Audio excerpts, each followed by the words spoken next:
এই তোমরা কেমন আছো? লেখাপড়া করছো তো? আমরা সবাই জানি কিছু পাপ আছে যার কোনো ক্ষমা হয় না। আমি দেখেছি শহীদ রাষ্ট্রপতি জিয়াউর রহমান মাত্র 16 দিনের জন্য তিনি শিক্ষামন্ত্রীর দায়িত্ব নিয়েছিলেন। ক্ষমতায় থেকে টেনে ফেলার রাজনীতি বাদ দিতে হবে। বাংলাদেশের ইতিহাসে অতীতের যে কোনো সংসদের চেয়ে এই সংসদ একটি ইউনিক এবং একটি exclusive.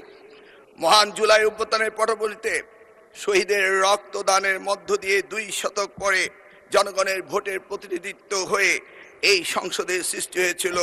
It is a very highly priced parliament in the country.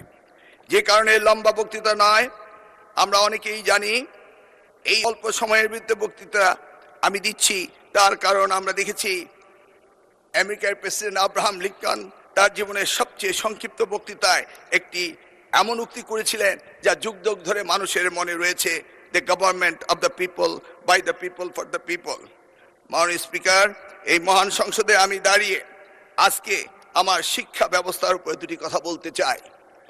আমি দেখেছি শহীদ রাষ্ট্রপতি জিয়াউর রহমান মাত্র 16 দিনের জন্য তিনি শিক্ষামন্ত্রীর দায়িত্ব নিয়েছিলেন এবং তিনি এই শিক্ষার ব্যাপক পরিবর্তন এনেছিলেন।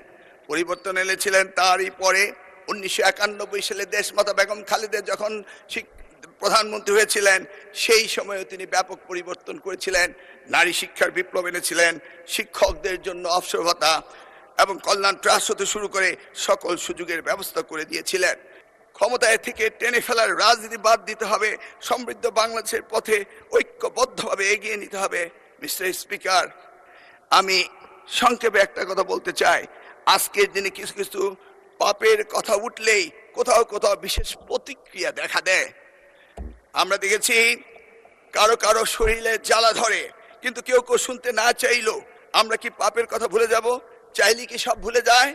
মিস্টার স্পিকার, আমরা সবাই জানি কিছু পাপ আছে যার কোনো ক্ষমা হয় না, যদিও না ক্ষতিগ্রস্তরা সেই ক্ষমা না করে দেন যেটা আমাদের পবিত্র কোরআন শরীফে রয়েছে।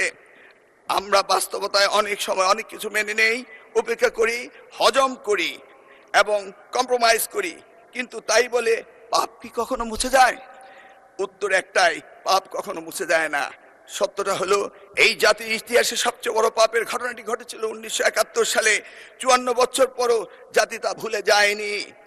তার প্রমাণ 2026 সালের 12 ফেব্রুয়ারি আজকের এই মহান সংসদে আমরা এসেছি।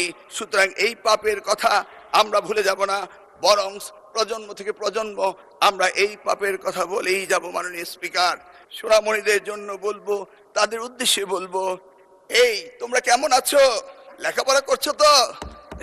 লেখাপড়া করতেই হবে। নকল, প্রস্তফা, জালিয়াতি কোনো কিছুই আর চলবে না। মিস্টার স্পিকার, আপনাকে ধন্যবাদ, আমি সময়ের মধ্যে শেষ করতে পেরেছি। আল্লাহ হাফেজ। ধন্যবাদ মাননীয় মন্ত্রী।